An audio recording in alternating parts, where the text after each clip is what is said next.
মূসা আলাইহিস সালামের একটা উম্মত ছিল, অর্থনৈতিকভাবে গরিব,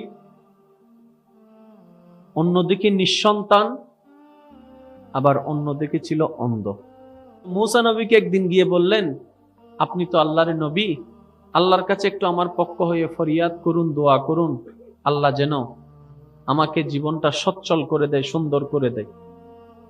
মূসা নবী আল্লাহকে বললেন তার পক্ষ হয়ে।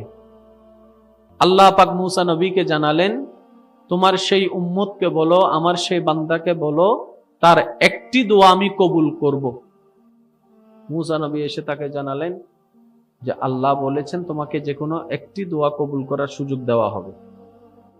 সমস্যা কয়টি? একদিকে অন্ধ, একদিকে অর্থনৈতিক অবস্থা ভালো না, তৃতীয় নম্বর হচ্ছে সন্তান। আল্লাহ দোয়া কবুল করবে কয়টা? সমস্যা কয়টা? সে পড়ে গেছে পেঁচে। সে মূসা নবীকে বললেন, হুজুর একটাই যেহেতু দোয়ার সুযোগ, কি না কি দোয়া করে ফেলি, সুযোগটাই হাতছাড়া হয়ে যাবে, একটু সময় দেন, আমি একটু ভেবে দেখি। সে বাসায় গেল, পেরেশান হয়ে বসে আছে। তার স্ত্রীটা ছিল নেককার, তার স্ত্রীটা ছিল আল্লাহ ভীরু একজন মহিলা, সর্বদা যে কোনো পরিস্থিতিতে সুখে দুঃখে আল্লাহর প্রশংসায় নিজের জবানকে ব্যস্ত রাখত। জীবন নিয়ে কখনো হা হুতাশ করেনি, আল্লাহর উপরে সন্তুষ্টি থাকত। স্বামীর পেরেশান চেহারা দেখে স্ত্রী জিজ্ঞেস করলেন, কোন বিষয়টা আপনাকে এত ভাবনার মধ্যে ফেলে দিয়েছে? সে সমস্ত কথা তার স্ত্রীকে খুলে বললেন এবং এটাও জানালেন একটা মাত্র দোয়া কবুল হবে, যেমন তেমন দোয়া তো করা যাবে। এবার তার স্ত্রী বললেন, আপনি টেনশন করবেন না, আগামী দিনে তো মূসা নবীকে বলতে হবে, আপনি সারা রাত সুন্দর করে ঘুমান, আমি সকালে আপনাকে জানাবো। সকাল যখন হলো, ওই স্ত্রী তার স্বামীকে সুন্দর করে একটা দোয়া শিখিয়ে দিলেন। ওই দোয়াটা শুনে স্বামীর মুখে মুচকি হাসি ফুটে গেল। এবার স্বামী দৌড়াই গেলেন মূসা নবীর কাছে। মূসা নবী বললেন, কোন দোয়া করবা সিলেক্ট করেছো, নির্দিষ্ট করেছো? বলে যে হ্যাঁ করেছি। মূসা নবী বলে যে তাহলে বলো, আমি তোমার পক্ষ হয়ে আল্লাহর কাছে কোন বিষয়ে দোয়া করব।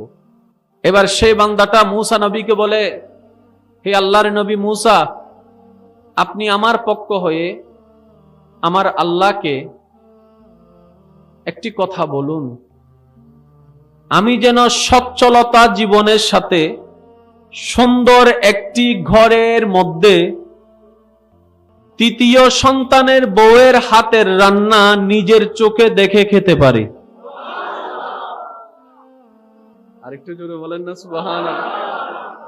সচ্ছলতা জীবনের সাথে সুন্দর একটি ঘরের মধ্যে তৃতীয় সন্তানের বউয়ের হাতের রান্না নিজের চোখে দেখে খেতে পারি।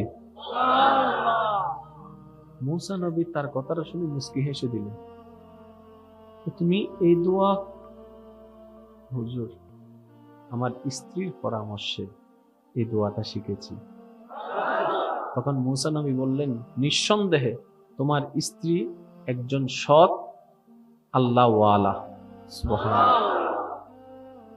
এবার আল্লাহর কাছে মূসা নবী দোয়া করলেন তার পক্ষ হয়ে। আল্লাহ পাক এমন দান করলেন যে তার জীবনটাই সুন্দর হয়ে গেল। সুবহানাল্লাহ। দোয়াটা কেমন ছিল দেখেন, সচ্ছল জীবনের সাথে, তার মানে গরিবী আর নাই, সুন্দর একটা ঘরের মধ্যে, তার মানে বাঙ্গা ঘর সুন্দর ঘরে পরিণত হয়েছে। নিঃসন্তান ছিল, সেজন্য কি বলেছে, তৃতীয় নাম্বার ছেলের বউয়ের, তৃতীয় নাম্বার ছেলের বউয়ের, তার মানে একটা নয়, দুইটা নয়, তিনটা সন্তান। শুধু যে সন্তান দেখবে তা না, সন্তানের বউ, বউয়ের হাতের রান্না নিজের চোখে দেখা মানে অন্ধত্ব চলে গিয়েছে। সুবহানাল্লাহ। তিনটা বিষয়ে একটি দোয়া। বান্দার এই পাগলামি দেখে আল্লাহ তার সারা জীবনের গুনাহ মাফ করে দিয়েছে। আল্লাহ শুধু কারণ খুঁজতে থাকে, বান্দা কিছু একটা কর, অল্প করে কর, মন থেকে কর, আমার জন্য কর। এমন কিছু একটা কর যে করাটা দেখে আমি খুশি হয়ে তোর সারা জীবনের গুনাহকে মাফ করে দিতে পারি।